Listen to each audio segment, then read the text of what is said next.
Hello, everyone. Welcome to the Ear Hustling Podcast. We have a great show for you. It's good to see that Patrick and myself made it back in one piece. We'll talk to Pat in a few minutes, but I do want to find out how Miss Soleil is doing. Hi, Eric. I'm doing fabulous today. How are you? You know what? I can't complain. It's a beautiful day. I've got 10 toes up as opposed to 10 toes down. It's all good. Yeah, I got 10 too. Well, Patrick, since you're so anxious to speak, let me just do it formally. Patrick, how are you, buddy? Hey, man, I'm glad to be back. Did you guys miss me? I miss you all. Don't answer that question. Rhetorical, obviously. Glad to be back. Eric, thanks for bringing us in, man. No problem. Just one real quick thing. No, how's everything down over there in Florida post hurricane? Hey, it's we're a little wet. We missed some of the most dangerous stuff about 2 hours northwest of us. So we were fortunate. We missed the heavy stuff. There's some damage down here, but really praying for the people in Asheville, man. Yeah, I heard they had it really, really bad. But prayers goes out to everybody who was affected by the storm. Princeton, how are you, sir? I'm doing pretty well. Can't complain. I did want to let you know. I don't know if anybody else has told you yet, but unfortunately, I'm gonna have to take away your perfect attendance award. I'm sorry. You were doing a great job, but you messed it up. So Well, I'm sorry, sir. Sometimes the things dictate, us not being here, but that's the wonderful part about having such a great group of co-hosts is that you guys did more than pick up the slack. You guys did an excellent job. And then that brings us to James. Hey, James.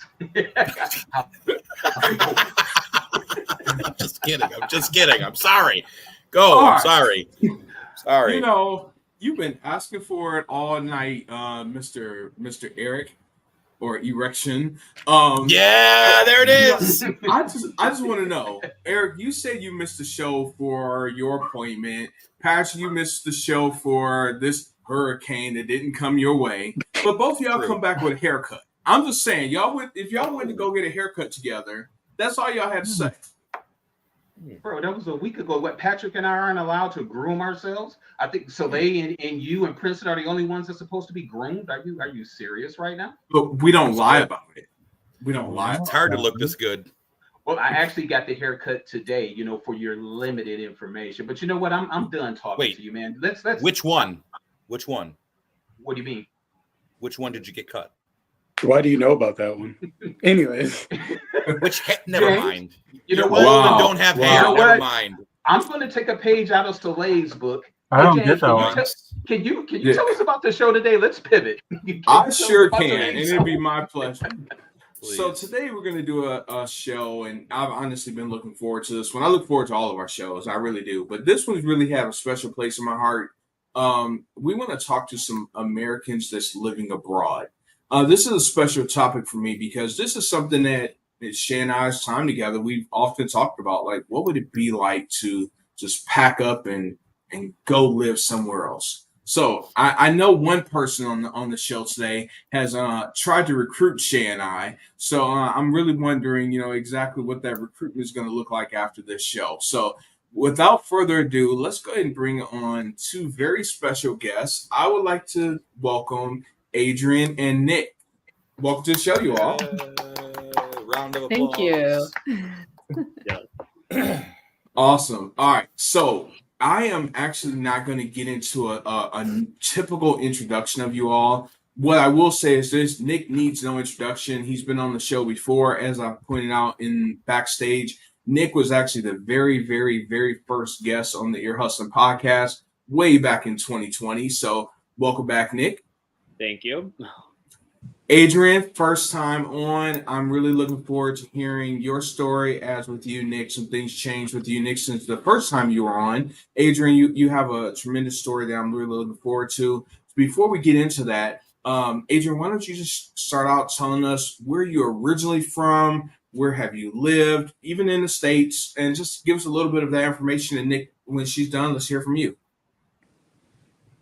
All right. Well, thank you guys so much for having me on here. So my name is Adrienne Green. I'm originally from Southern California, although growing up I lived in multiple places. So Southern California, Washington State, Atlanta area, then back to Southern California for college. After that, up Northern Virginia outside of DC. And the last place I've lived in the United States was Chattanooga, Tennessee.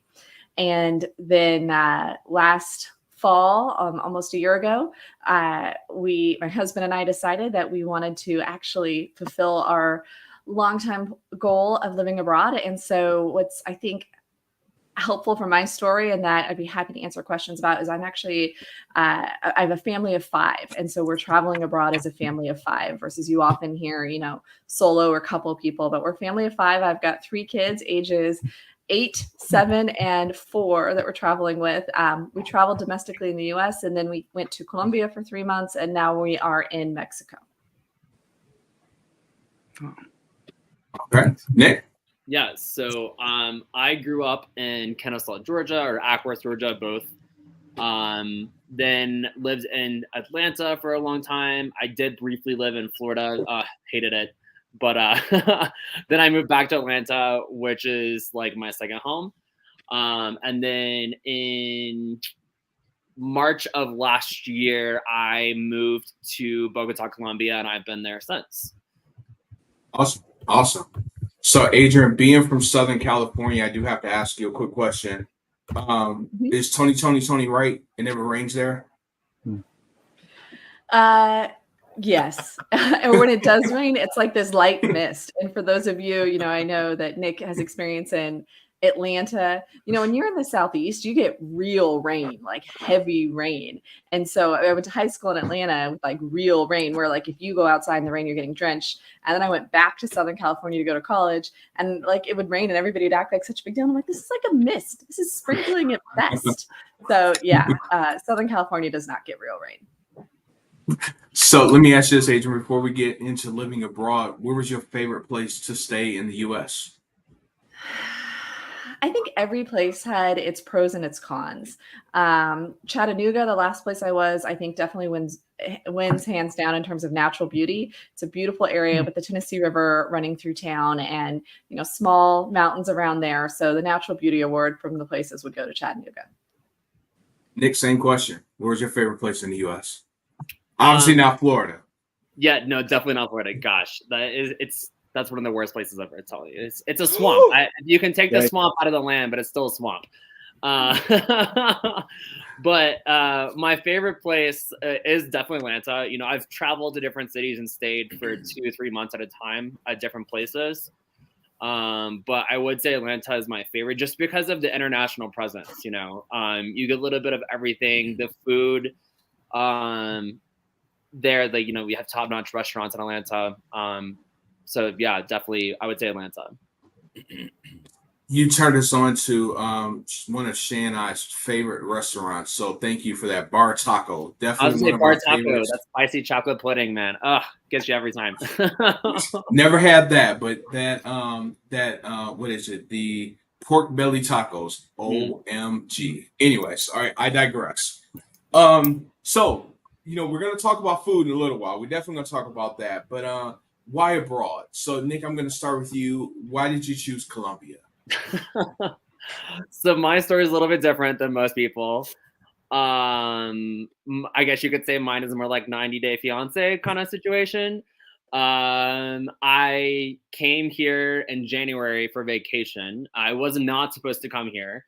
I went to North Carolina for a couple days. I was supposed to go with some friends, and they all had stuff come up. And so I was like, you know what? I don't want to go skiing by myself. So I went to the airport with no plans, picked out a city, and it ended up being Bogota, and jumped on a plane. The people at the Delta counter thought I was insane because they're like, wait, are you really serious? Like, you want to buy a ticket? I'm like, yeah, why not? So I packed up, left.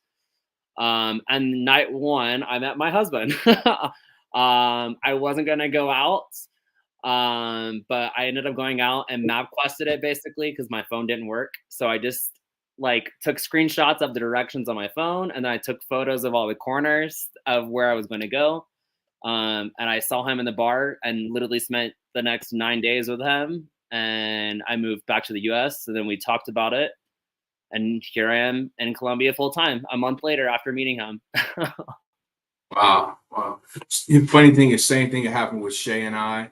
She saw me and was like, I'm going to follow you wherever you go. I haven't shook her yet. So I understand. I That's can a see She's lie. Shay listening. I'm in shaking her trouble. head right now. She's like, that ain't That's a true. lie. A Listen, message he's is in getting ready to come control of the up. comments too. He's in control of the comments that pop up too. So she's probably typing away. She's definitely going to be typing, and it will Yeah. appear as soon as she finishes. Anyway, Adrian, what made you mention you and your husband talked about it, bucket list type thing? What was the appeal about living abroad? Well, I think, how everybody has different hobbies or things that they like. I've always enjoyed traveling, and I've enjoyed traveling abroad to just get a different flavor of things than we do in the US, right? To have something that's a bigger learning experience, more outside of our comfort zone. And so we had the opportunity to do that. I had a real estate team of agents that I was selling last fall, and that was our last business item that was location specific. And so we realized, hey, if we're selling that, then all of our other business endeavors are virtual, and our kids are young, right? It's easier than when maybe they're tied to sports or things more as they're older. So it's like, let's go now. And so it's something we've always wanted to do. We were in a good position, and we actually chose Colombia as our first location as well. And, it's funny, kind of like Nick, there wasn't like some big pro and con list or analysis of it. It was, I read a book a while back about a family that took a year off to travel abroad, and they started in Colombia. And so I remember like, it was kind of that had planted the seed. And Colombia, well, we speak Spanish better than any other language. Not that we spoke it especially well, especially for myself. I was very, very elementary when we first started. But, Spanish is more, I guess, understandable than some other languages would be. It's in an American time zone. So in terms of work, it was really easy.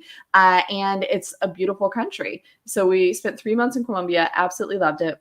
And then transitioned to Mexico because, again, Spanish is important. We'd love our children to be bilingual in Spanish. We're working on that as a family. So we've kind of chosen a couple Spanish-speaking countries. And Mexico is just very accessible and supposed to also be very beautiful and things like that. So that was kind of our first couple choices and what we're doing. But we're actually going to continue and spend the first part of next year in Asia. We're going to visit the Philippines, Vietnam, and Japan, and then we'll see where we go after that. I asked you in our chat if you were adopting. My wife and I, we're up for the challenge. I don't know about Princeton. I can't speak for him, but I think he wants to stay here. Yeah, I'm more of a homebody. Yeah. Patrick, you're up, sir. All right. Well, thank you guys, first of all, Adrian and Nick, for coming on. We appreciate your expertise. As somebody that myself have never really traveled abroad. I mean, I've been on cruises and the touristy areas and stuff like that. I'm curious to know, and I'll start with you, Adrian, first. If I were to travel to the city or the town where you live in Mexico, is there something that I need to do or see in your town specifically? I'm in Puerto Vallarta right now, and if you were to come to Puerto Vallarta, I'd say you definitely want to get on the water. The water here is beautiful. They have snorkeling, they have boat rides, they have surfing. So whatever your paddleboarding, whatever your comfort level is, fishing, whatever water activity you want to do, that's something that you want to do in Puerto Vallarta. Plus, this time of year, it's still really hot and humid, so you want to be on that water to cool off if you're outside of the air conditioning. Yeah, that makes sense completely. Nick, something in Colombia. Yeah. Besides the obvious ones I can think of. Well, there's tons of answers. So I live in Bogota, Colombia. So I live in the capital. Okay. And it happens to be one of the largest cities, actually. Population-wise, we're sitting at around 9 million, and it's growing. We're expected to grow another 2 million before the year's over, actually. So that's a little insane. So, I mean, we're in the middle of a jungle, and you're in a forest and mountains surrounding everywhere. So my favorite thing to do is go to like local waterfalls. There's Monserrate, which is a church on top of the highest peak in Bogota, and you have to take a cable car or a train through the mountain that goes through it, and you can see the entire city. And it really doesn't hit you how big Bogota is until you get up on top of this mountain and you literally can't see the end of the city. The city is still going and you can see for, 30 miles and you still can't see the edge of the city. It's just so big. It's crazy how big it is. And it's beautiful. Oh, wow. Wow. That's awesome. Okay, cool. And so just real quick, also a couple of things that I wanted to talk about. Food. I'm a foodie. I love food. So what's the food, Nick, that you got to eat, man, in Colombia? So let me tell you, that has been the biggest shock. The amount of food that they eat here has been insane for me. So like what you would consider a typical lunch here. So it's bandeja paisa. And I know if any Colombians are watching this, they're all like, yes, I know exactly. What? Did you say bless you? Sorry. I'm sorry. No. Keep going. So it is one of the largest things. So depending on which restaurant you go to, it may come with soup, but you get a huge bowl of soup. And so me and my friend, when we first came here, we thought that's all we were ordering. And we actually got up to leave. And the lady stopped us and she was like, would you like the rest of your food? And we're like, the rest of our food? We're like, we're stuffed. What are you talking about? And she brought out a giant plate of rice, beans, chicharrones, aguacate, which is avocado, eggs. There was ground beef. I mean, it was the biggest plate. For me, that was literally 3 meals, and it's so delicious. I mean, I love eating it now, but like, I definitely get a to-go box and I split it in half. I eat half there, and then I eat half at home, at night or whatever. But that's my favorite, is bandeja paisa. Okay. What's the cost of that, Nick? Sorry to jump in. What's the cost of that meal? It's 14,000 pesos, so it's roughly like $3. Wow, nice. Yeah. Adrian, what are we eating in Puerto Vallarta?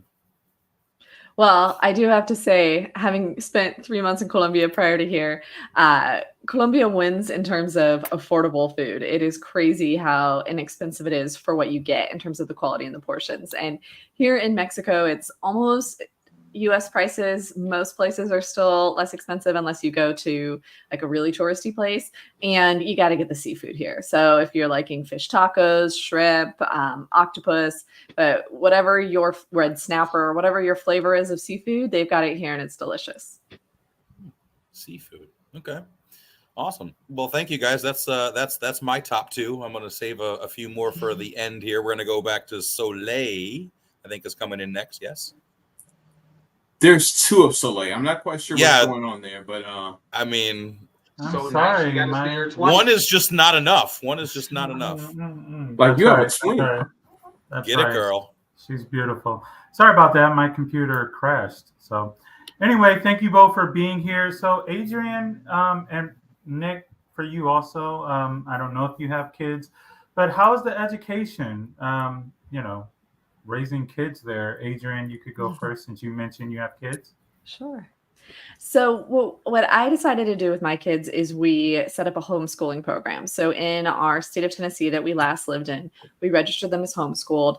And then I found an online curriculum. And because we do slow travel, so we're moving every 1 to 3 months to a new location, we had to do something very portable. So with my kids' age, we weren't really getting them laptops. So they all have a tablet. And then we have online programs that they use. So they have one program that's the bulk of their curriculum. And then I kind of supplement with some other programs. And we do have some paper pencil stuff because to me, handwriting is really important. And I want them to preserve their print and cursive that they have so far. But yeah, we took on homeschooling. And that was honestly one of the more intimidating aspects of this decision. I have taught high school math in the past. And even so, the idea of teaching these little kids and doing it while we traveled was a little intimidating, and it has gone so much better than I anticipated. It's been a lot easier. I feel like they're learning so much more than they did. Even the older two were all of them were in private schools in Chattanooga before. And it's still, when you, and again, I'm saying this as a teacher, but when you're in school, there's so much time spent on the logistics, right? On the overhead of getting everybody in their seats and everybody on the same page and answering everyone's questions. And so it's been kind of a surprise how much more they're able to learn and how quickly they're able to learn when they're going at their own pace. And they're also somewhat directed by their own activities. So my kids read every day and they get to choose what they read. And so we have a minimum amount of half an hour. And there are days when my daughter reads for 1 or 2 hours because she's reading something that she enjoys and she just keeps going, or she finishes that book and she moves on to the next one in the series or things like that. And this is all on the tablets with e-library options like Libby or things like that. So we lean in heavy to technology so that we're super portable, and it's gone really well. Awesome. Thank you. Nick? So I don't have any children. However, my husband has a niece who's in school. And so I know a lot about education here. So mine is local, not. And I have friends that are also in Costa Rica that have 3 kids as well that they moved. And she's living there and working for the same company that I do. But so here in Colombia, there are multiple different public schools. And there are private schools as well. The private schools are international schools, so they do speak English inside of the private schools here. So there are a lot of like diplomats' children that are here, or ambassadors or whatever that are living here for those kind of schools. But when you get to the college level, all of the universities are government run. And the reason why that's really important and awesome is that 90% of the children who are here go to university for free. They actually don't pay a single dime for schooling. You do still have to apply to the different universities and get accepted in. And so it is very competitive. But depending on what your family makes is how much you pay. So if your family is very well off, then you do pay a portion of your schooling. And if your family isn't, then you can go to school for free. And so a lot of the people in the outlying cities and villages and stuff that aren't as affluent, they still have the opportunity for these higher educations without actually having to pay, which is really awesome. And so like there's the National University, which is near me. And they are one of the biggest recognized schools in South America. And they actually, there's some bad and good with them, but they're actually the only place that the government recognizes for protest is the National University. So the National University is, whenever they call for a protest, that's where they usually start. And that's the only ones that they listen to. And there's for reasons for that, but it's pretty awesome. And foreigners as well can apply and get discounted prices as well, depending on what the income is, if you meet certain requirements. Awesome. How's their football team? Doesn't exist, but there is baseball in Venezuela and Costa Rica, which is really big. So I just saw the message about what would be considered well off. So the average family only makes $500 a month in US, and that is the minimum wage, which is pretty common here. So well off would be somebody who makes like $1,500 to $2,000 a month or more. But generally speaking, those prices are much lower. But then people who own like television stations or newspapers and stuff, they make a lot more money. And so obviously they would be paying full price and the government would not be paying for it. If that makes sense. It's a little difficult to explain, but most of the people here are at minimum wage. Socialism? It works. I mean, my healthcare is free. I have healthcare as well, and it actually I would say is better than the US, personally speaking. So I mean, you do have to wait, but it's based upon. I mean, obviously, if you have cancer, you're going to get in. If you have a broken finger, you're going to wait longer. So, but it's pretty responsive, and I don't pay anything for medicine or anything at all. So it's really awesome. That's interesting. So it looks like we lost Soleil. I know she had some other questions, but I believe Eric was next while we wait for Soleil to come back. Yeah, and if you guys don't mind, I want to stay on the income aspect. Not going to get too personal in terms of your finances and stuff like that. But Adrian, we'll start with you. do you still have access to American funds? So part of why I can travel and live abroad is that I have my own business that is virtual. So I actually have a virtual staffing business where I help entrepreneurs and business owners get virtual assistance. And then I also was a real estate agent, did real estate investing. So I have those real estate investments. One thing I would note is that I think would be important to viewers here in terms of finances is people think that traveling abroad is going to be more expensive because you think of how you go on vacation and you're like, oh my gosh, my vacations are so expensive. If I lived abroad all the time, it would be so expensive. And it's not. The way, like, if we're doing slow travel, or like I said, we're going to move a city every 1 to 3 months, and we're going to try to spend more time within the same country typically. And it's a lot less expensive than our lifestyle was in the US. Like, we don't have a car payment that we make all the time. And yes, we pay for Uber or sometimes a rental car, and yet it still is less than our car payment was. And yes, we pay for rentals through things like Airbnb so that we can have it furnished.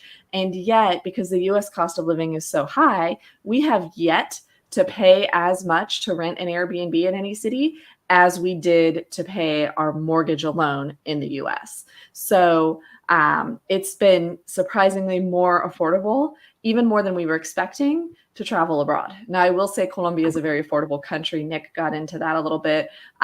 Mexico, again, relatively affordable country. If we were spending all of our time in some countries in Europe, I think the equation would look a little different. But there are a lot of cities in America, or a lot of countries Americans can go to and find the cost of living is significantly less than it is for them in America.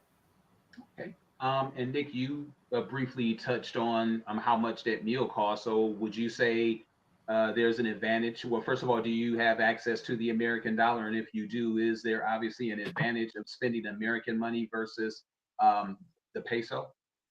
Yeah, so I actually get paid in US dollars. A lot of Colombian companies here work for US companies. So there's a lot of customer service and like people who work for lawyers and doctors, especially transcribing from Spanish to English for people who are living in the States who don't necessarily speak that great of English. So there's a lot of multi things. Or customer service agents that are in the US. They hire people in South America to speak Spanish lines as well for bilingual. So I do get paid in US dollars. The affordability is, it's actually going to be insane when I tell you. So I was booking through Airbnb, which was actually pretty expensive, but I was paying $500 a month, which was for an entire house, $500 a month. So yeah, you can't even get that for a week in the United States, especially in Atlanta. $500 is impossible. But that was including my internet, my utilities. I even had housekeeping every week. They would come by and just sweep up and clean up. So yeah, but now that I am living inside of the family house here, I pay 147 US dollars a month. And yeah, that's like Can I my move big, in? yeah. $500 a month, and yes. I'm a good roommate. I like to snuggle. So, I mean, obviously expenses here are super cheap for that. Wow. For a taxi ride, I spend $2 for a taxi. And I mean, I can get even less if I take the Transmilenio, which is the public bus system here. I can spend 30 cents to get from one end of the city to the other. And I will tell you that public transportation here is amazing. It's a bus, but it's 3 bus links, but they have their own lanes. So they don't have to sit through traffic. You just jump on a bus and you just zip through the highway in their own little lanes. No one's blocking you, and you get to where you need to go. It's beautiful. Nice. Nick, I'm going to stay with you for my second question. Your husband, is he a citizen of the country that you're in? Yes. Okay. Does that make you eligible to become a dual citizen? Or do you, if you did decide to become a citizen, would you have to give up your American citizenship? So luckily, the U.S. is a country that you don't have to give up your citizenship for other countries. Now, other countries may require that, but Colombia is one that does not. So I can still be a dual citizen if I choose to be. However, the process is a little different than in the U.S. This would be more so probably for the negative side of things. Okay. We'll revisit that one. We'll revisit that in a few minutes. Thanks, Eric.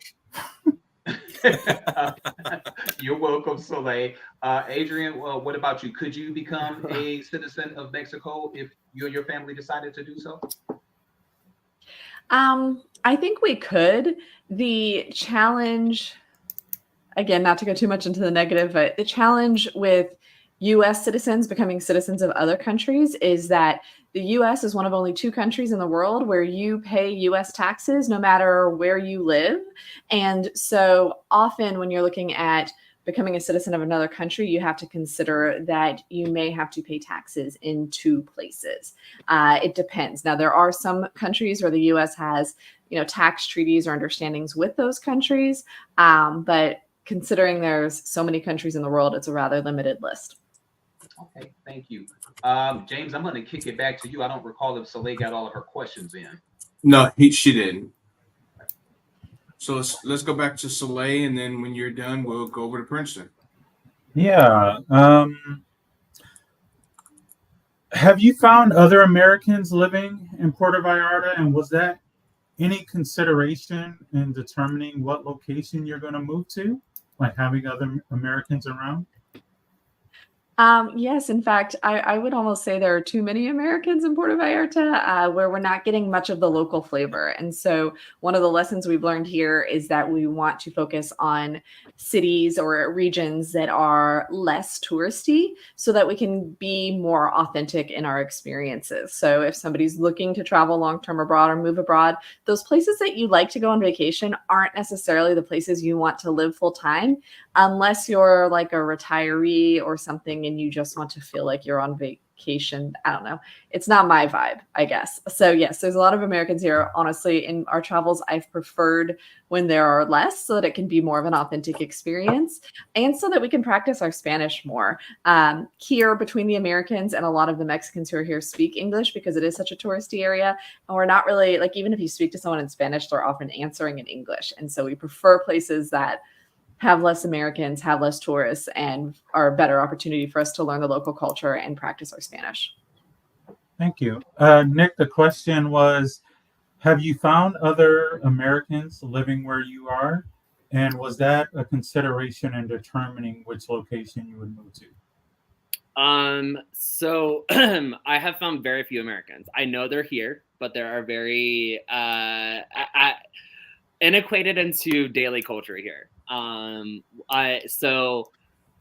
It was not a deciding factor on where I moved, but I will say I lately have found there are some places where you can meet up with we're considered expats, with other expats or other foreign countries, and one of them is called Gringo Tuesdays here, and I absolutely love it because it has a bunch of people from America, a bunch of people from Korea, from France, from Spain, wherever country, there's tons of people there. And when you go in, you can tell them what language you want to practice. So if you are wanting to practice French, they'll put you at a table and you can tell them beginner, intermediate, advanced. So you can do that. And then they take you to a table where everybody at that table is a beginner, intermediate, advanced to like work on it. So the few times I've gone, I've picked either Spanish or USA English. Obviously, when I do English, I go to the advanced side, and then Spanish, beginner, intermediate. It's been a struggle for that, but it's been fun to see all the people and talk about our different experiences and to meet other Spanish-speaking countries that are practicing English to exchange different English with them. So it's been pretty thrilling for that. Awesome. Thank you.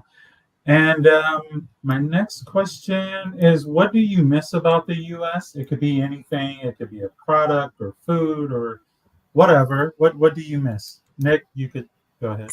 Yeah, I mean, I had it on top of my head before you even said it. It's ranch. I miss ranch. Like, I don't even eat it that often, but like to be able to have it, I miss ranch. They don't And have it there? no, if someone can get in touch with Hidden Valley and make them open up a factory here, that'd be great. Adrian, what do you miss? Well, I will say, speaking for my kids, they definitely have missed some of the food, specifically like the mac and cheese, like that box mac and cheese, like if it's Kraft, or one of my kids loves the Annie's white shells and cheddar. Like, I don't know why, but like that's his favorite. And that you can't find that. Like, that doesn't exist in these other countries. So for my kids, it would be box mac and cheese. And even when they did have a version in Colombia, but my son was like, oh, it's not the same. As terms of myself, there's nothing that I'm like, oh my goodness, I miss this. I will say practically, there are some things that are just easier to get in the US. So like I have an upcoming trip for a work thing, and I'm going to get like supplements. That's one thing. While in Mexico, they're easier to get than Colombia, but it's still difficult to get like the same vitamins or supplements that you're used to getting in the US. And it's just difficult. It's easier to, if you're going to the US, get that same brand. Second, technology. Technology is so cheap and prevalent in the US, and it can be much more expensive outside the US. So that's something I miss, is like the cheap and easy way to get whatever you wanted. Like we wanted to get, any technology, a tablet, a Kindle, a laptop, go online, easily compare things, buy whatever you want, very affordable. It's not that easy in other places, is what we have found. In third, clothing. So part of that is clothing styles are different. So like when we were in Colombia, my daughter grew and I wanted to get her some more clothes. And in Colombia, they do a lot more midriff bearing clothes, even for 8-year-old daughters. And so I was going in these stores and I was like, I can't find a shirt that I would want to put her in. And so clothes in terms of the same styles that we might want from the US, and also clothes, even in Colombia or other places where the cost of living is lower, I have found that clothes are one of those things, at least in those countries, that aren't necessarily lower cost. We have such ample clothing in the United States, and it's so cheap to get clothing in the United States that that's one thing that I haven't found comparable in other countries that I've been to so far. Awesome. All right, I'm going to kick it over to...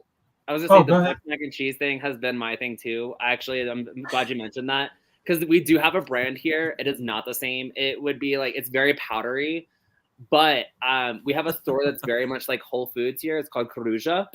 And sometimes they have US products, and I know they love me because whenever I go in and like they have US products, I buy them all. So they had the Velveeta mac and cheese, like with the liquid gold packets, and I totally bought like 8 boxes. And when I was checking out, the lady looked at me and I was like, come on, just let me live my life.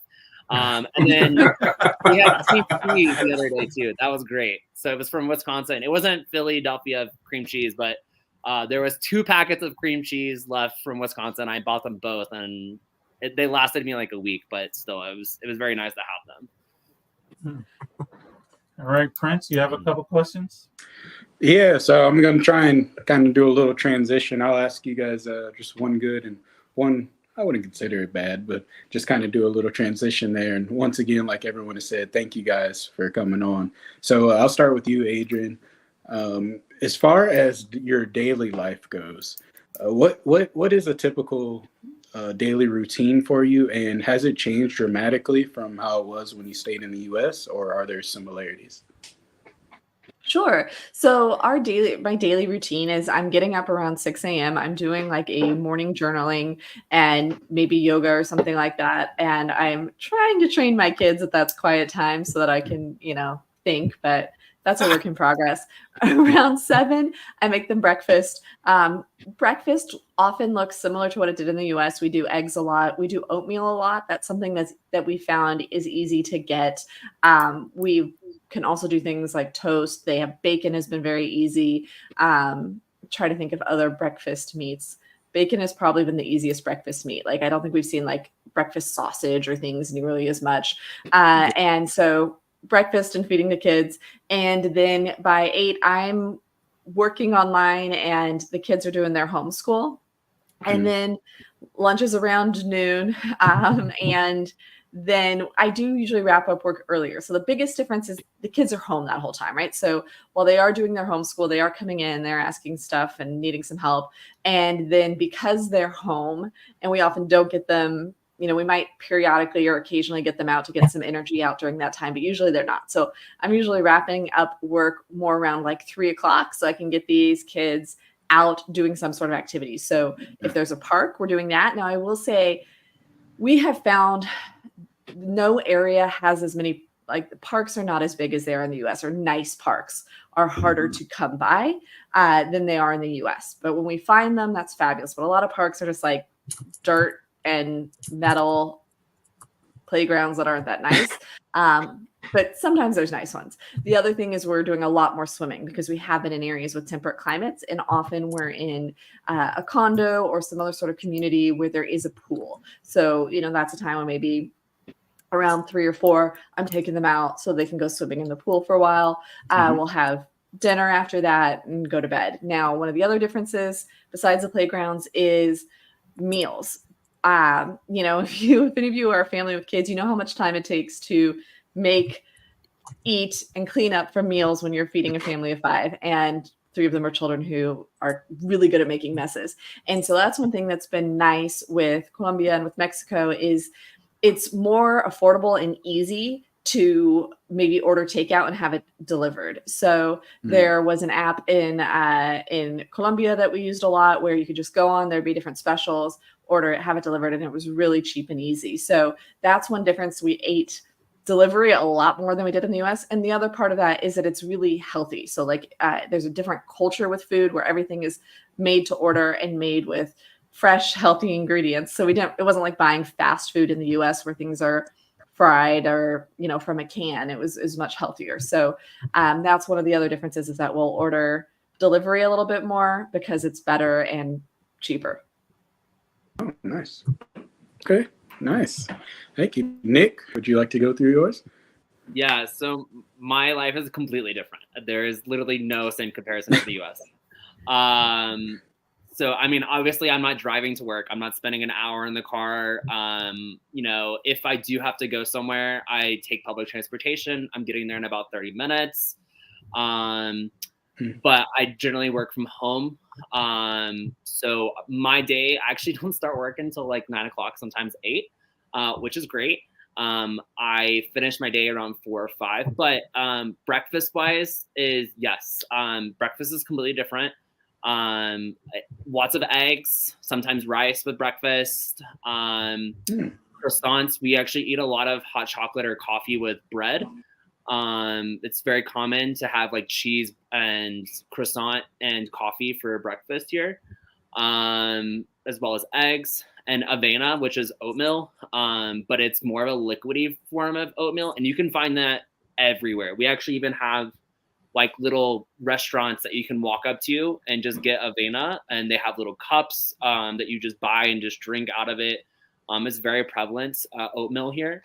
But then I work. I take my lunch around 2 o'clock only because I have certain tasks and things to do because I work mostly West Coast. So it's an hour behind me. Then I finish my day around 3, 4, 5, just depends on the day. And I make dinner. And as Adrian said, everything's fresh here. So even if I use Rappi to order something, I'll order something from like Moi, which is like these rice bowls with beef of some kind or carne. And it has like rice and beans and aguacate and lettuce and all kinds of stuff inside of it. That's my typical go-to thing. At night, sometimes I'll meet up friends for at a bar or something. I will say what's crazy is beer is cheaper than water. It's 3,000 pesos for a beer. Actually, it's like 2,500 pesos. And water is like 4,000 pesos. So I find myself sometimes drinking beer versus water. Just cheaper. It's just cheaper. Beer is cheaper than water. Beer is cheaper than water here. Yeah. Shit. It's called aguile. and poker. Aguile and poker are the two like national brands here. I mean, we have in Bogota, we have a beer company called BBC, Bogota Beer Company. Their beer is very more expensive. It's like 15,000 pesos, whereas I can get an Aguile for 3,000 pesos. So I usually pick Aguile, and I do like it. It's very similar to taste as a Stella. But you know, we like to party at night, even on like Wednesday, Thursday, Fridays. And as Adrian may know, she may not know, but I live next to the largest nightclub in the Americas. It has 16 different bars and rooms inside of it. Like, and each room is the size of what we would consider a club in the United States, but there's 16 of them. It takes up an entire hectare. It's an entire block. It's insane. It's 3 stories. So I go there a lot. It's called Theatron. It's a lot of fun. But that's my normal day. Okay, I appreciate it. Sounds fun. Yeah. So my last question for both of you guys, if you feel comfortable sharing, is do you guys have any embarrassing or surprising cultural misunderstandings that have happened since you've been in your countries? Like anything that would have been like normal, I guess, here in the United States, but when you did it there, you got either like a strange look or just something happened? Oh, yeah. All right, you can go ahead, Adrian. It's like, yes. So in the US, I feel like it's relatively normal to wear athletic wear, right? Like you're going to the gym or you went to the gym and you're still in your athletic clothes as you go about your daily life, like going to the store or whatever. But when we first traveled abroad, we were in Cartagena, Colombia, and I did just that. We went to the gym in the condo complex, and then we were going to take the kids to the playground, and I just kept my workout clothes on. And the like obvious stares from people like, what is she wearing? Were hard to miss. And so that was one difference. Like in Colombia, people dress well. They dress well all of the time, right? They're always in nicer clothes, and you're not going to see people in clothes with like rips in them, or you're not going to see people in like real workout wear. In some of the cities, you might see people in like designer workout wear, but not in normal workout wear. And so that was definitely something where I was like, okay, going forward, I need to change into like street clothes and out of my workout clothes before I head out. Okay. So gym shorts wouldn't cut it. Oh, I'm No. cooked. Well, I can't and go. for men, often like you can't wear it would be socially unacceptable to wear shorts at all or sandals in a lot of Colombia, I would say. What? Yikes. Really? Oh, It's Wow. hot as Well, it's hell cooked. down there. And you I'm can't wear shorts. Oh my I'm god! out. yeah. Do you have any story, Nick? If not, it's So mine's a little different than Cartagena. So in Bogota, it's cold. You wouldn't want to wear shorts. Because I mean, it's not always cold. It is very nice. Like it's in the 70s normally, but at night, like if you're out doing something, you know, like if you go and leave for work, you're not going to wear your shorts because you're leaving at night. And if you leave at night, you're going to be freezing. So yeah, like I agree. Like I don't see anybody wearing shorts. And if I see somebody wearing shorts or like doesn't have a jacket on, I'm like, ooh, you made a mistake because you're going to freeze to death tonight. But like, the thing for me is sarcasm. They don't use a lot of sarcasm here. And it's kind of considered rude. So like if you make a joke and like for like me, I'm like, no shit, like duh. Like if somebody tells me something, like, yeah, that was obvious.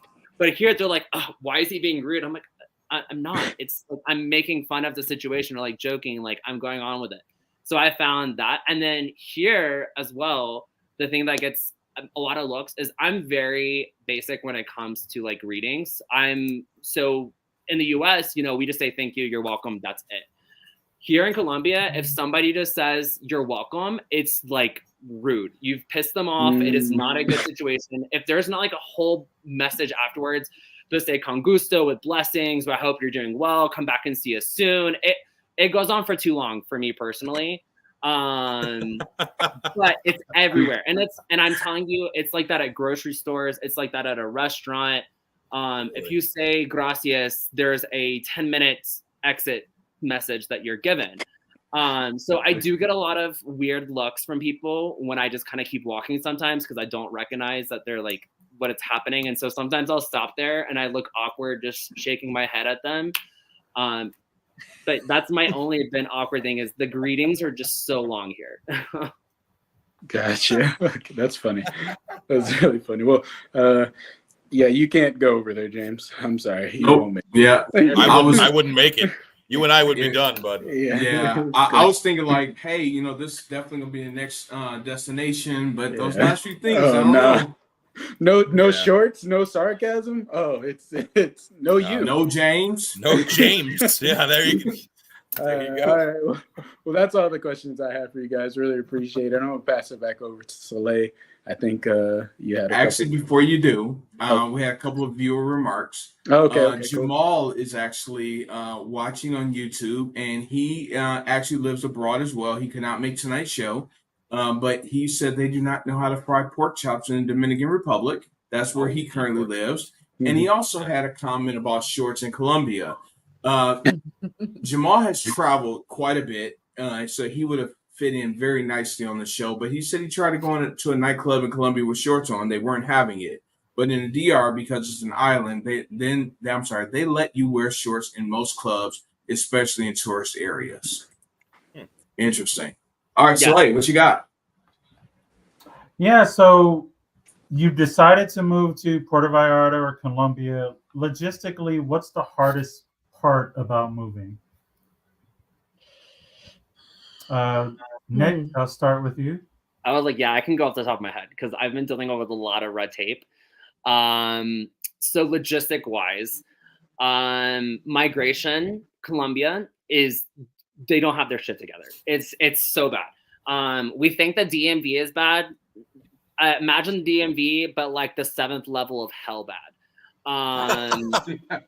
So like you have to make the appointment online. You have to have an appointment to get in. You show up for your appointment. They're like, oh, we have too many people here.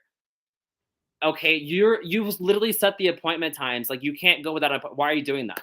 So then you go through the whole process of waiting for an hour downstairs. Then they tell you an hour later to take a number. So you've been sitting there for an hour without a number. You finally get a number. And then you have to go sit upstairs and wait for an immigration agent to call you. And they tell you like, hey, your document will be ready in 14 days. That is a bold-faced lie. It has not been 14 days for 2 years. So for me personally, I had my appointment in June for my actual ID. The guy told me 14 days. I showed up 30 days. They said, oh, no, check online. And it actually took me 82 days. And the reason was that they didn't have the plastic cards that they printed out on, but they are still telling people 14 days. So during this entire time, there was a guy who had just gotten his done 14 days before me, like showing up. And he's like, oh yeah, I'm coming here to get my ID. And I was like, no, you're not, dude. You just did it 14 days ago. You need to come back in 2 months because I'm telling you it's not ready. He goes up to the thing and they're like, yeah, it's not ready. And I told him like, yeah, I made my appointment 80 days into it. And then the second bad thing is the notarias is kind of like the judges here that you have to go through. So when we got married, the whole big issue was that they want documents that don't exist. And it's not just for me being from the United States, it's foreigners in general. So if you don't live inside the country, Colombia has certain things that they attach to your person already. So like on your birth certificate, it says that you're single, no children, so on, and you keep that. They update your birth certificate as you get older with different happenings. Well, as you know, in the US, we don't do that. They were wanting proof that I was single, and they wanted a single declaration form. That does not exist. We don't have that. It's the same for any country. It took me literally months. They told me to go to the US Embassy. I go to the US Embassy. They gave it to me. And online, it tells you if a notaria asks for something that seems outrageous, go to a different one because they're not all controlled. They change the different requirements at different ones. So if you get one that's like absolutely insane, just leave, go to the next one. And that did happen to us. We went to 2 different ones that were like insane. They basically wanted my entire family to show up to Colombia to sign documents that I was single in front of them. And I was like, that's not going to happen. So It was very difficult getting the proper documents and paperwork going. So I did end up hiring a lawyer to get everything done for me, where I just had to show up when I needed to. Thank you, Nick. Real quick side question. So you are married to a man. Mhm. How has, as I'm a part of the LGBT community myself, how has that been in Colombia for you? Fine, actually. So with it being a super Catholic country, you would be surprised. It's pretty accepting. There are tons of gay bars and nightclubs. The specific area is called Chapanero. It's very gay friendly. In fact, that's where like all the gay bars, and they have different flags. Bogota also has one of the largest pride events too, where they actually shut down like 20 kilometers of road that the march goes down, and people literally march from one end of the city to the other. So it's been very accepting. People have never given me weird looks for holding hands or kissing. I mean, we don't do a lot of that anyways, but like if you wanted to give your partner a like kiss, then like no one says anything about it. And gay marriage is recognized here. In fact, they were actually one of the first countries to allow gay marriage. So which was a little shocking to me, that they actually were allowing gay marriages before the United States was. It's been very relaxing. I haven't worried about it at all. All right, thank you for that. Sorry, Adrian, for the side question there, but for you, logistically, what's been the hardest part about moving you and your family abroad? Right. Well, since we are slow traveling instead of staying in one country, we have different issues than Nick does. And so I'd say, like I said, we go to a new country every, let's say, 1 to 3 months, and you got to learn a whole new way of doing things, right? And you've got to learn, okay, well, what apps do they use for food delivery? What apps do they use for like Uber? Because, Uber's used here in Latin America, but they use different apps when we're going to go over to Asia. And finding housing, especially because we're a family of 5 and I want, minimum of a 2-bedroom place, and seeing what that looks like in different areas is a challenge. And what kind of neighborhoods would we want to be? And so I feel like every time we usually plan, another thing that's helpful is we usually plan about 6 months in advance, if not more. So right now we're going to go to Japan for April or May of next year. And I'm already making those reservations, because if we want to stay, if we're using like Airbnb because it's easy and they have guarantees and everything, if we want to stay in one city for 2, 4, 6 weeks, we've got to book early enough that there's no little weekend bookings or anything like that, or we're going to have to switch houses, which is a pain in the butt when you got 5 people and 3 of them are young. And so we really have to book far out in advance, and it's a lot of logistics, and any price difference is notable because, we're buying 5 tickets in bigger places. And so every time we plan a new place, I'm like, oh my gosh, this is exhausting. But we don't have to do it every day, right? We're doing, right now I'm planning 2 months out. It's going to take me some time, but then I'm not going to need to plan again for another 2 or 3 months. But that's the biggest thing, is that every new country comes with new logistics, new things to think about, new stuff to learn. And yet, while it's a challenge, that's also, of course, a benefit, because I'm getting to learn new things and we're getting to experience different stuff. And so there's going to be more tools or knowledge that I have to handle things going forward afterward. But it's just a lot right now. Awesome. Thank you both very much for being on the show. I'm going to kick it over to James. He has some questions. Adrian, before I get into my bad questions, just to follow up in the logistics, how long does it take you guys normally to settle into your new country? Good question. I think we do a lot of settling in within a week or so. Honestly, we feel pretty comfortable within a week or so. I like to stay in, unless we're going to a touristy destination, I like to stay in one house for about a month, because it does take work to pack everyone up and everything like that. And so it's just nice to have a lot of time in between where I'm not worried about unpacking or packing. And in a month, you really can't get bored at any one place. Some places merit longer stays, but a month as a minimum allows us to really settle in and feel comfortable and get to do everything there. Awesome.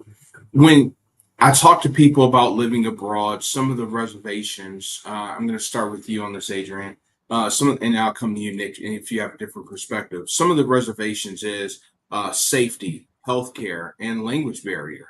I barely speak English, right? So I'm a little intimidated. Thanks, Patrick. You are awake. I'm a little intimidated to go anywhere and stay for a long period of time because I'm like, I'm not going to be able to communicate. We went to Italy for our 20th anniversary, and I wanted a glass of water, but they had no idea what I was talking about. I had to say aqua, right? So it's different language. So I'm a little intimidated. Right? That's a color. Aqua is a color. Hey, Agua is what you're trying to say. Whatever. That liquid stuff. That's free here in the US. Americano. Yeah.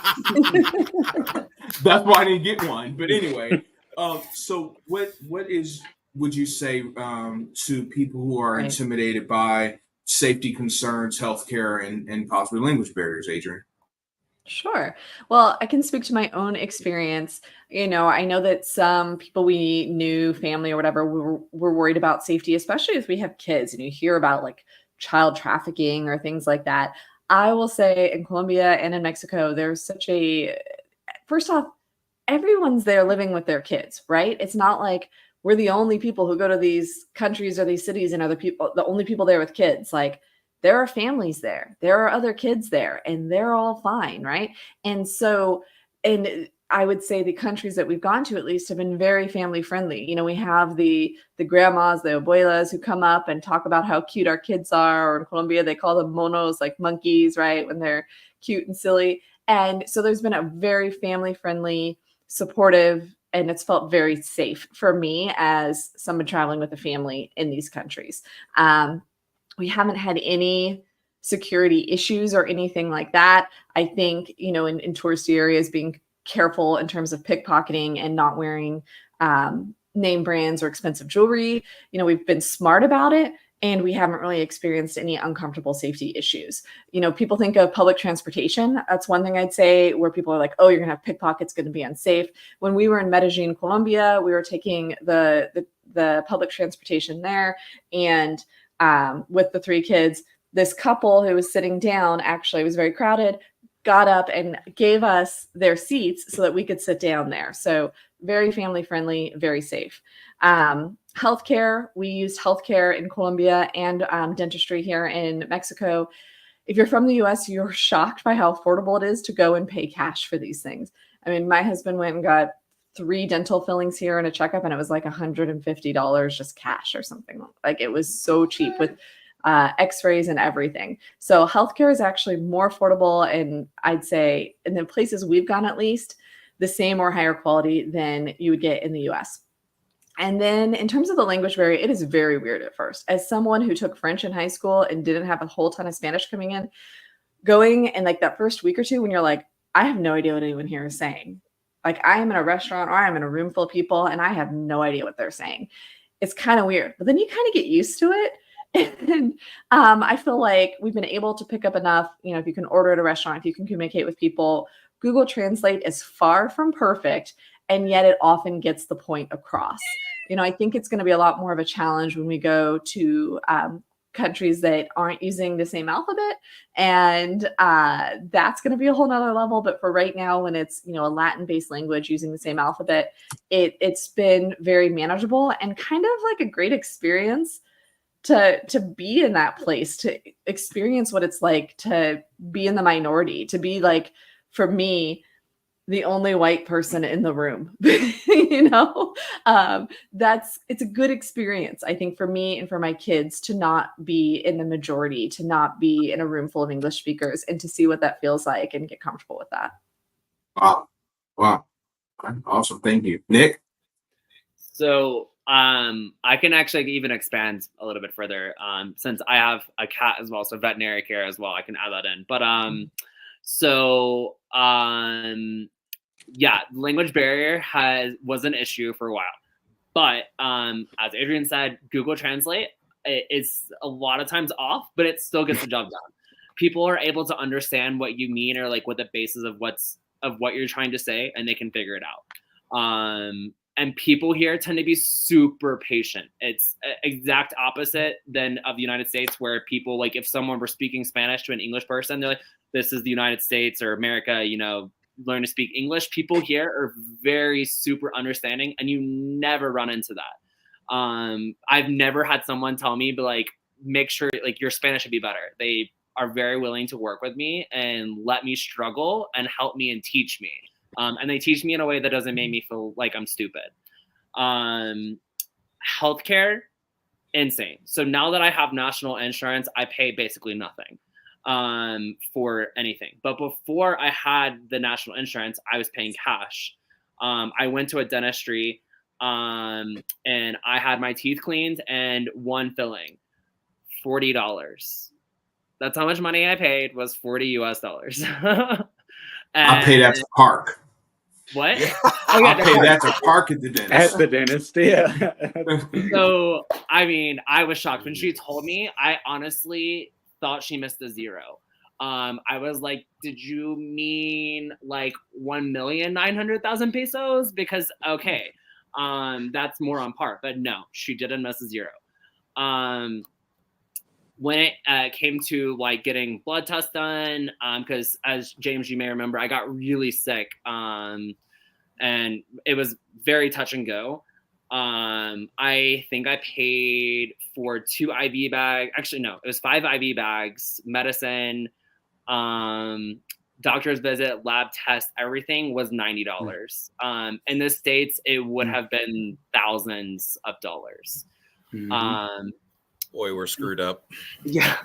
Yeah. So, I mean, let me interject there for a second, Nick. What happens if you didn't have it? Would you still get care? yes. And no. Depending on where you would go. So private doctor's offices and stuff, they would turn you away. So there are 3 insurances here that are run by the government. You pick which one you want. They're all very similar in what they offer, but you can only go to certain ones. Now, if you don't have insurance, like if you're a foreigner, the hospitals and stuff will still treat you, regardless of whether you pay. So that does happen. And I found out actually last night because a car accident happened in front of our house. And 4 ambulances showed up. And I was like, what the hell? Why are there 4? And so here they have lots of different companies, and the first ambulance that shows up is the one who gets paid. So they're all racing to get to the accident to who gets paid first. So I was like, that's a little crazy. That but seems smart. awesome, because like it was like 45 seconds after the accident, and there was a shit ton of help. So I was like, okay, that's a little crazy. But for veterinary care, this is where it's going to be shocking. So my cat was really sick. He unfortunately ended up dying. But I have my other cat. He's like literally staring at me to the side of the screen here. But he got very sick, and I tried everything. I literally told the vet, I was like, I don't care, do whatever. Like if he survives, whatever, or I just want him comfortable. So he was in the hospital for like a whole month. There was a language barrier, but Google Translate worked out really well, and they really cared about my cat. They had all the concerns. Like I felt very comfortable talking to them, that they were listening to me, which was a big part of, you know, having that language barrier. If I had felt like being pushed out or them just ignoring me, then I would have been a little more cautious. But whole month, tons of medication, tons of care, them literally holding him. Some nights they would hold him all night. I paid $800 for a whole month of care, but that included his funeral. And he had an actual funeral, a crematory box, like a memorial thing, all kinds of stuff. The $800 included the cremation and everything. Yeah. So, I mean, it was insane. But so I guess your last question was like safety-wise too here. You know when you're in an area that you shouldn't be in. It's that simple. If you don't see anybody on the streets, you know you're somewhere you're not supposed to be, and you get the hell out of that area. I mean, it's the same in Atlanta, right? Like, in Atlanta, I say in downtown Atlanta, when the streetlights come on, if you're in downtown Atlanta and the streetlights come on, you're in trouble. You shouldn't be in downtown Atlanta when the streetlights come on, right? So it's the same thing about certain parts here. And if you don't see people on the streets, you're just more cautious. But I've not run into any problems. Obviously, the big thing that happens here is phone snatches. People will hold onto their phone like on the edge of the streets, and a motorcycle will come by with somebody on the back of the motorcycle, and they'll snatch the cell phone out of your hand and just keep driving, and your cell phone's gone. You're not getting it back. That's probably the most common thing that happens. But obviously, I just tell people, I'm like, don't stand on the edge of the sidewalk on the street like with your phone out. Like, you're asking for it to happen anyways. There is a spot too where there's a bunch of just locals that go there, and it's not that it's dangerous, but you can tell that they know you're foreign, and some of the people there aren't having your best interest. But if you go with like locals, then it's different. And that's where I actually like to go get my clothes. It's in an area that it's very Colombian, and it's in an area that I won't go by myself. But I've never felt bad on the transportation. I've never had anybody come and try to steal anything from me. You know, I just like to be aware of my surroundings anyways. And that's what I tell people. It's no different than the United States. Like, you can be in the best place ever, and if you're in the wrong place at the wrong time, something's going to happen to you. Or if you're not aware of your situation, then something can happen to you. And in fact, here, I feel even less scary. Like, my joke here is, I'm from Atlanta. We have guns. They don't even have, like, there's mostly knives here. So I'm like, what am I going to be afraid of? We have guns where I'm from. And it's like, this is less scary. If someone walks up to me with a knife, I'm like, you know, I've been threatened with a gun before. So. Motorcycle. Yes. So it looks like Jamal was a victim of standing on the curb. Yeah. And his phone got snatching. snatched in Colombia. Yeah. I mean, Wow. It's the curb snatchers. They even get Colombians here. It's all the time. Like, so many of my friends who are from here, they'll get a new cell phone and like, yeah, my cell phone was stolen. I was like, yeah, you were stupid holding your phone on the edge of the curb. And she's like, yeah, I was. Like, yeah. That's like, I mean, you got to grab that thing. Yeah. Oh, they're good at it. I swear. Like, if it was medieval times for jousting, they would destroy everybody. So Nick, I have a question. Real quick, Jamal is like 6'5", like 250, or maybe more or less. I don't know. Haven't seen him in forever, but he's huge. Yep. He could beat up anybody. So anyway, go ahead. Yeah. So Nick, I have a specific question for you, and Adrian, a different question for you. Nick, I know you got a whole husband now, but is this home? Are you passing through? What's the plan? I mean, my roots are pretty settled. That's a question I get often, especially from my family. I probably get a text or a phone call from somebody weekly and like, are you ready to come back? Are you ready to come back? Are you ready to come back? And I'm like, it's been 2 years, people. It's been almost 2 years. Like, no. And my sister may be watching because I told her about it. And so she's one of the people who's occasionally she just does like a friendly check. She's not like my mom. My mom will flat out say, she's like, it's time for you to come home. She won't ask if I'm ready.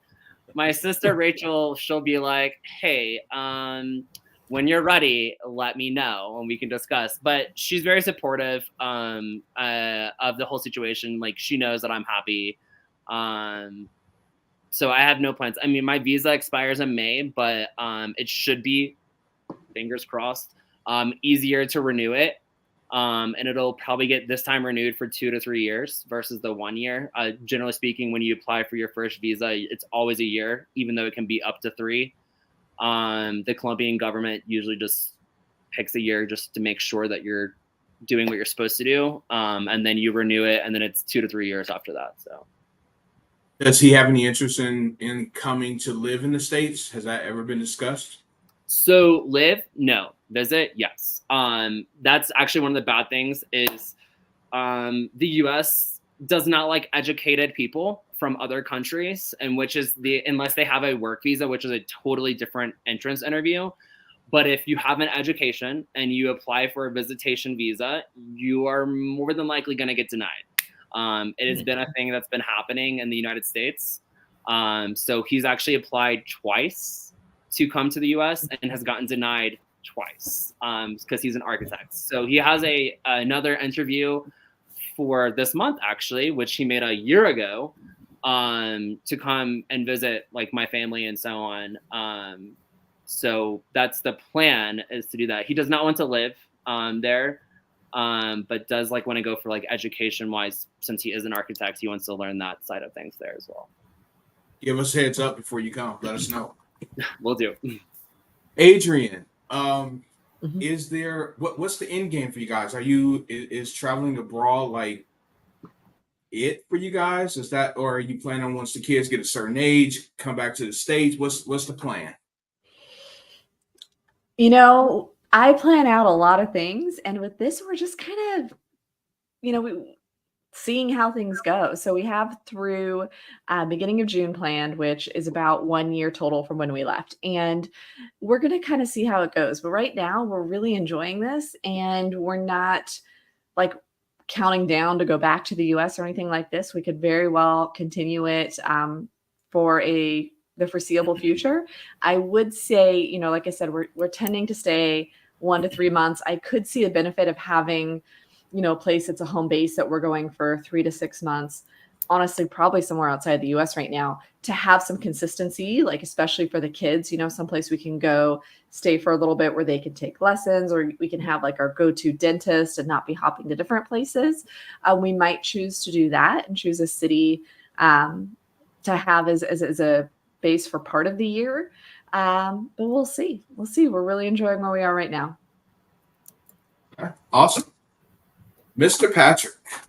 All right. Well, listen, I have been given the task to wrap things up and kind of put a nice little bow on things. And the saying goes, they save the best for last, but I wouldn't say that. I have really two kind of questions that are very hard hitting. They're very important. They're what our viewers want to know most about. And that the first one, of course, would be, now keep in mind, a lie detected. Yeah. That was her earlier comment. I just thought it was relevant now. Keep in mind, we are not governed by the FCC here or anything like that. Okay, so keep that in mind. Real questions, real hard-hitting questions that everybody wants to know. What are the fun slang cuss words in different languages that people need to know? Well, Nick, you want to throw a few out there, buddy? Like, So I will say the cuss words vary by Spanish countries. So cuss words that you use in Mexico are not the same cuss words that you use in Colombia. And same thing for the Dominican Republic, they vary. So my favorite Spanish cuss word, which I thought was a Spanish cuss word that went everywhere, was puta de la chinga. However, that sounds fun. That sounds fun. Say that it slowly. Sounds good. Say that slowly for me. Slowly. It's puta de la chinga. The drink at Starbucks, which basically is a bitch of a prostitute, basically. So you're calling somebody that, but I don't ever use that in Colombia, because whenever I use it, people go, "Oh, eso mexicana." I'm like, I realize it's mexicana, but you still understood what I was saying. If you know where it's from and you know the words, you know what I was saying. Got it. So that was like attitude back. Like, yeah. Where are you? So my common one that I just say is puta or puta madre. That is the two that are often here that we use. Yeah. So what's that? Even kids here say puta. It's like if you trip, you're like puta. So is that it? Listen, I'm not afraid to say it. Is that bitch? Is that what that is? Puta. No, it sounds like more like oh shit. Okay. Okay. All right, Adrian, do you want to throw anything in here? Your kids are in bed. They're not watching. We don't. Yeah, that's not the part of the culture that I'm tuned in with where I'm traveling right now. I'm sorry, I can't contribute more because that'd be fun. All right. Well, and listen, this last one too is a little bit more aimed at Nick, a little bit, but feel free to jump in here too. So we've had this conversation. At least James and I have had this conversation, maybe Prince too, privately, about overseas and things are a little bit different when it comes. Oh, thank you, Kono. Thank you. Overseas, using the restroom is a little bit different, apparently, in some places. So, are you guys? Is like overseas like a big bidet type, thing? Do you? Because listen. once you go bidet, you can't go back. You can't wipe your own tush once you've been there. So, Nick, are like in public restrooms, are there like two separate like things that you have to use, or how does that work? So, Patrick, I hate to tell you, but you're gonna die here then.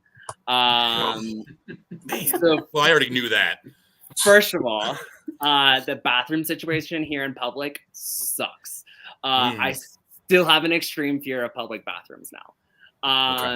So oftentimes you have to pay for the bathrooms. That's not the issue. Pay for the bathroom? Yeah, you It's pay like for that the in bathroom. Italy. Listen, dude, if I'm broke, there's a floor. I mean, I don't know what to do. That is What do you very do? common. Peeing outside is very common. It's illegal. It's very common. So you will see people peeing on trees or peeing outside very often, and you will see them everywhere. It can be a big, massive park, whatever. It's something that's you just totally look past. It's not a big deal, really. But I will tell you, that's what I was about to say. There are no fucking toilet seats, and excuse my language. What? But that is the part that kills me. So you hover? Do they drip? Do they go bloop? No, it is a normal toilet. You walk in. I'm sorry, it's a normal Adrian. toilet, I apologize. and you see the bolt. You see the bolts where the seat is supposed to be, and there is no seat. And here's the best part is once you're done using the bathroom, you look for the toilet paper. Oh, no, you were supposed to pay extra for the toilet paper. So if you didn't give the person the toilet paper, you're like, oh my God, what am I going to do? So now people laugh at me, but in my backpack, there is a roll of toilet paper, and there will always be a roll of toilet paper because I'm like, I'm not. Yeah. So you're a Charmin baby then. You're a Charmin baby, yeah? Okay, we don't have Charmin here, but yeah, I get the most expensive type of toilet paper there is. So. You should also put a toilet seat in your bag too. Listen, so I know which places have the toilet seats. I have a list, and to go, not to go, based on toilet seats. Exactly. Wait, are those sirens coming from Colombia? Yeah, No, they're coming from Detroit. Oh, okay. No, that doesn't surprise me. So I usually go to Coruja if I need to use the bathroom. I find in Coruja because I mean it's 3,000 pesos to use the bathroom, but it has a freaking seat. 3,000 pesos to use the bathroom. And you can't put a price on a toilet It's not even seat. $1. It's like 75 cents. Okay. Oh, But still, man. Nick. All right, Adrian, I'm almost afraid. Do you have anything to add to this conversation, Adrian? Well, I do have some good news for you, Patrick. One of our rentals in Colombia, in Medellin, had bidets in every bathroom. So there is an option for that. And I will say, Medellin's public restrooms sound like they were better than Bogota's. I remember we were in Cartagena and then we went to Medellin and I was like, oh my gosh, these are so much nicer here. So if bathrooms are really important to you, you might want to go to Medellin instead of Bogota in your Colombia visit. Medellin is basically the party city and like luxury wise. So it's very beautiful and they have lots of stuff there. And so yes, it does not surprise me that they have better toilets. That's good. They have much bougier public restrooms. Yes. I like that. And listen, of course, that's the information that the people really wanted to know. And listen, don't knock bidets until you try it, James. I'm telling you, buddy. Don't. I have one. I was actually expecting. I installed it for them. Yes. Oh, a totally different question. Wait, what were you expecting, Nick? But wait, there's one important thing. You didn't even talk about the toilet paper, Nick. Oh. Like that's the other thing. In Latin America, you're not putting the toilet paper in the toilet. You're putting it in a trash can next to the toilet because they actually use smaller diameter plumbing and it much more easily clogs. It's all of South America, not just Colombia. Like in Costa Rica, Mexico, most places will have like a little small trash can that you put your toilet paper in. But honestly, it does not smell. Use toilet paper. Yeah, yes, use toilet paper. It doesn't smell. It's really weird at first, but then it's not bad once you get used to it. It really isn't. All right. Well, listen, this doesn't happen very often on this show, but I immediately regret asking that question. So there. Yeah, I thought you were going to ask me different questions since I'm. No, what was you going to ask me? I want to know what did you think I was going to ask?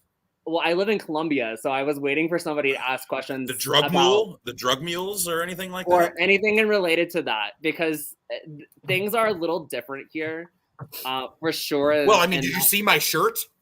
I mean, that's why I was waiting for you to ask. I was like, why hasn't he asked? I wasn't Okay, gonna go ahead. put it out there. That's the reason why. Just My two yeah. favorite things. So So- tell me.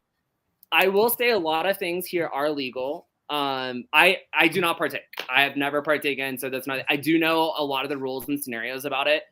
For instance, marijuana is definitely legalized here. It is. You can go into like different arbor shops and actually buy the plants, or you can go into like smoke shops and buy it, and it's very. You can buy a plant, like a marijuana plant. Yeah, like already grown, and you can buy the plant. Cocaine is very prevalent. I was gonna say the cocaine is prevalent. Now there are rules with it. So what you don't know is we sell the leaves here. We actually have it's coca tea, and it does not have the same effects as cocaine. So like you can actually get tea that is made from the coca plant, and it's a very common drink here, especially in like Candelaria, which is downtown.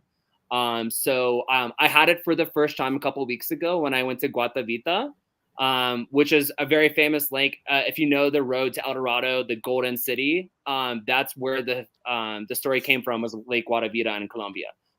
They actually did throw gold into the lake. And so there's tons of gold inside of this lake. But so cocaine is technically illegal here. However, having possession of it is not illegal. So if you get caught with it, as long as it's in your pocket, you're not using it or selling it, and not up your you're nose, not in trouble. It's good. But if you are caught using it or selling it, it is illegal. Drinking in public is technically illegal as well. However, the cops turn the other way for drinking in public. They kind of have this theory of like, if you're not causing problems, if you're just hanging out with your friends and so on, and you're having a beer, they allow you to be. However, if you start causing problems or that they want to clear a park out from people, they'll make it a big deal. And so they have that option to do so.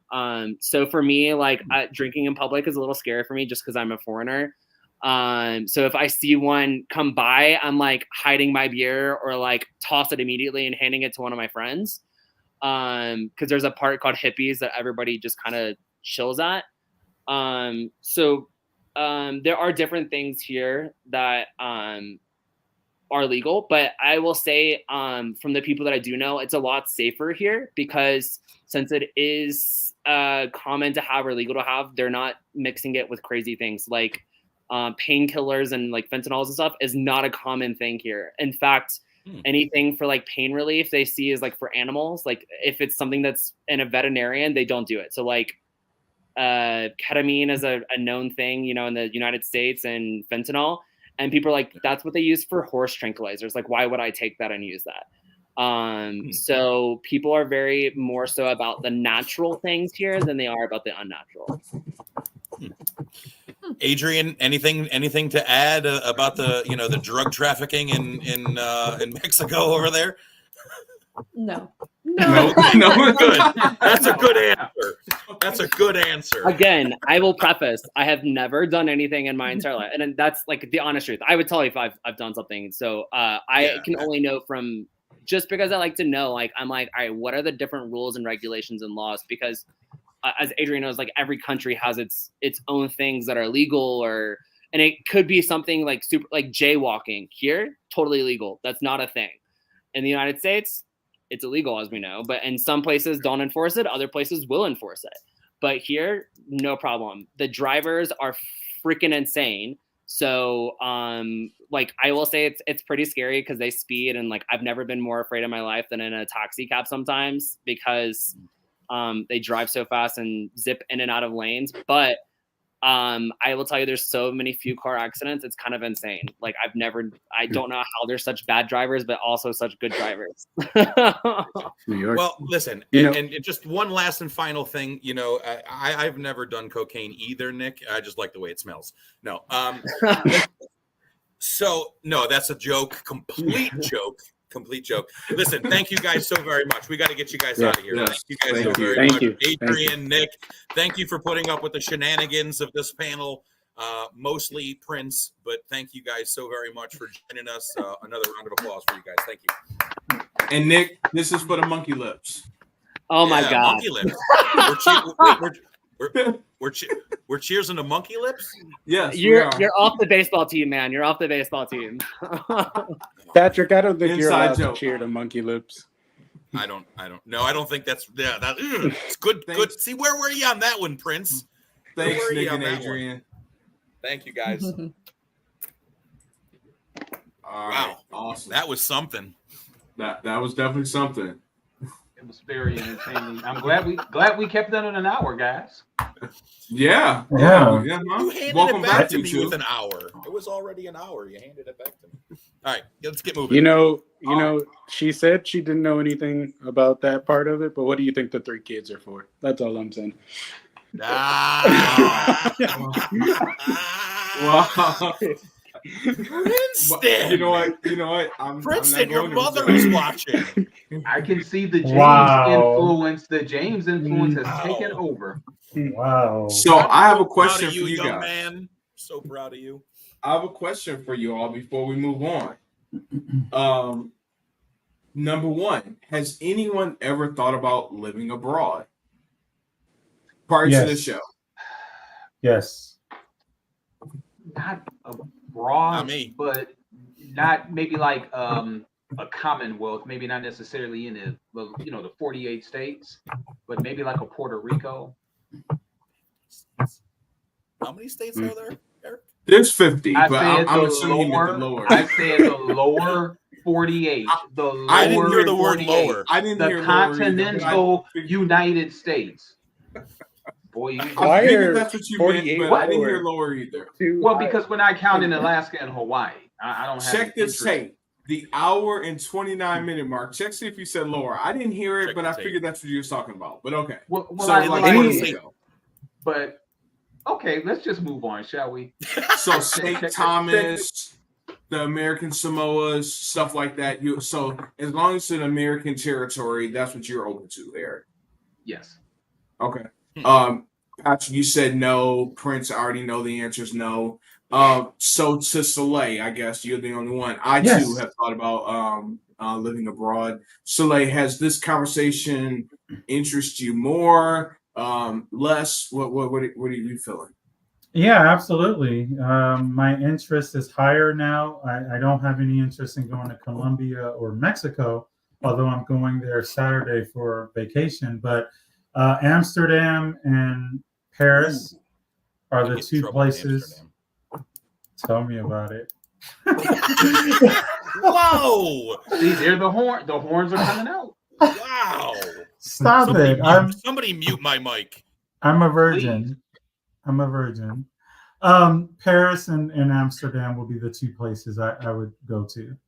Okay. So Eric and Patrick and Princeton, you guys not really interested in abroad. Eric, besides the lower 48. Any interest hearing them talk about their experiences? Any interest? Has it changed your mind a little bit? Has it any Prince like heck no? Well, I got one thing. I mean, there are a bunch of people that apparently, when the next president comes in, that are going to leave the country, like Oprah, Half the View, and all of those people. They're going to leave the country. They Half said the too. view. When that comes up. I think didn't like Drew Barrymore say she or somebody was going to leave the country too. I mean, go ahead. I got nothing. That wasn't the question, but okay. No, I'm not leaving the assume- country, but I know other people have said they're gonna. I'm not leaving. I like it here.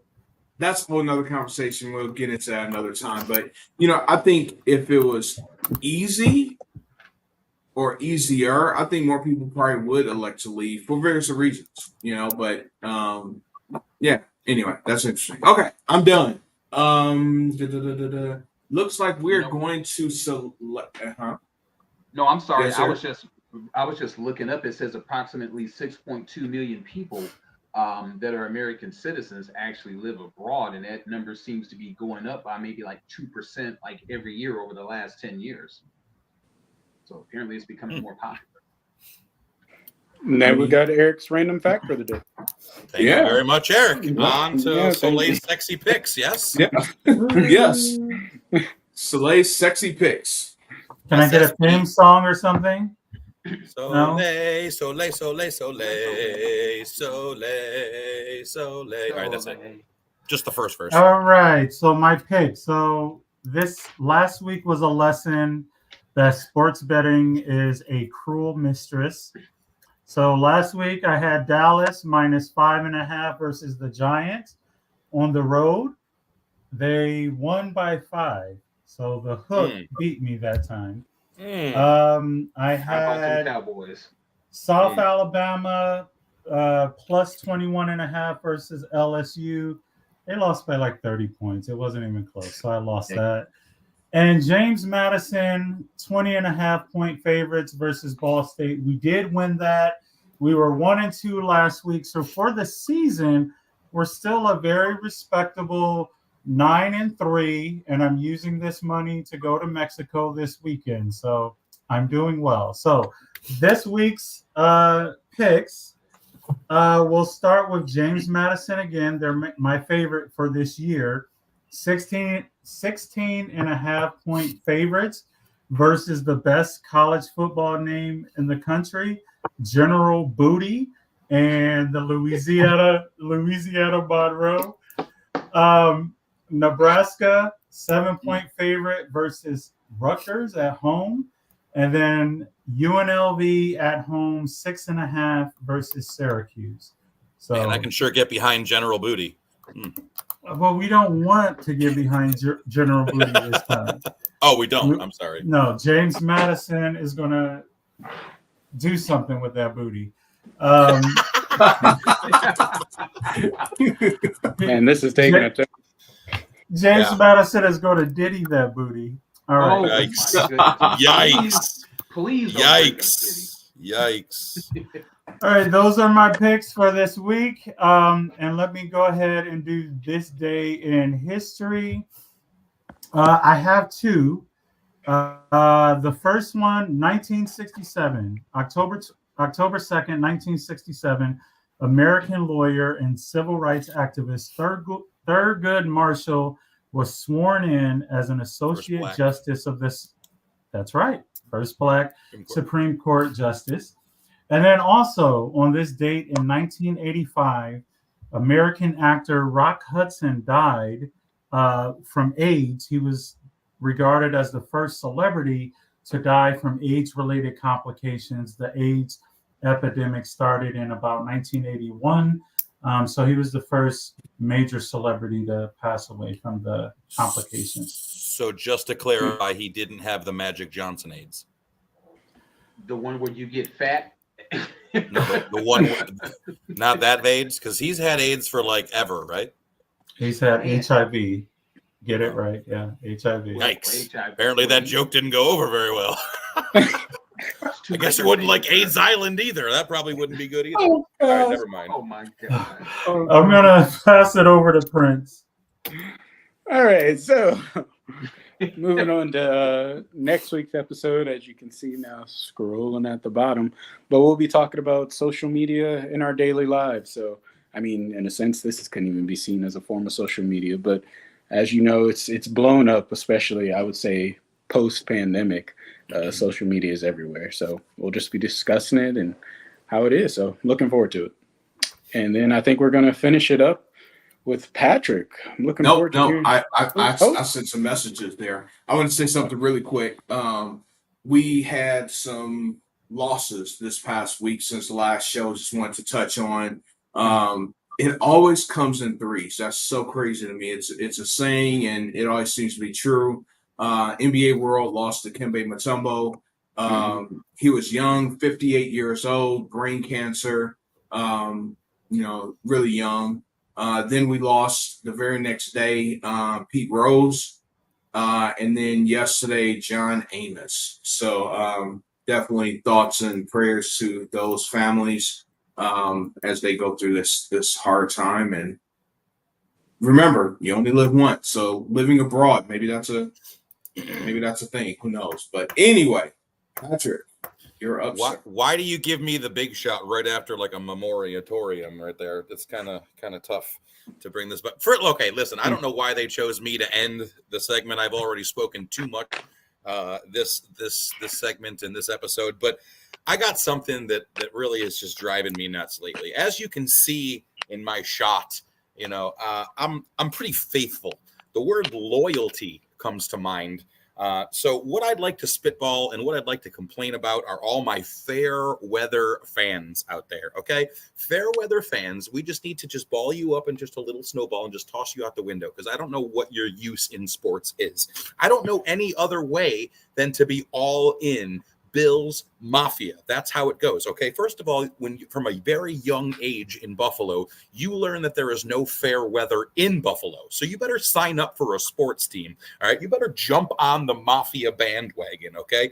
I don't want to talk about people saying, oh, this is my favorite team, but I also root for this team. No, you don't. You have one team. You have a loyalty to one team. I don't care if you live in Atlanta for the last 17 years like I did.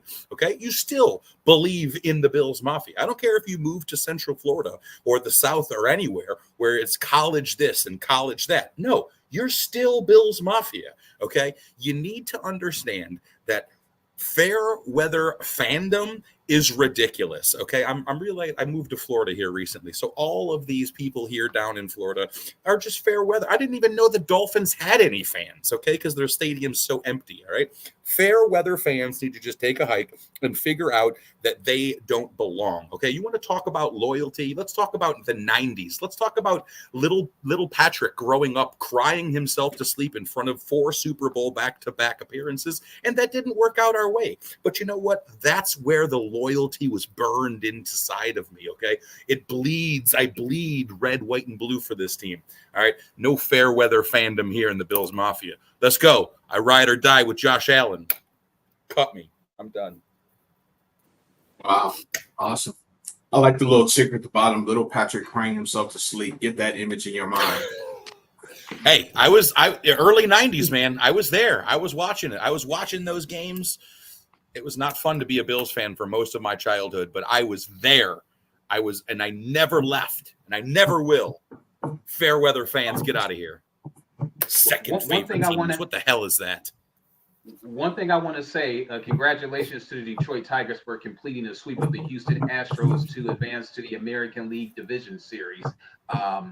Excellent job. 32-13 since August the 10th.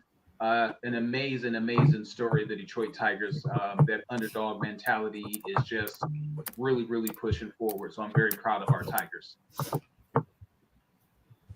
Bye. Have a good one, y'all. Deuces.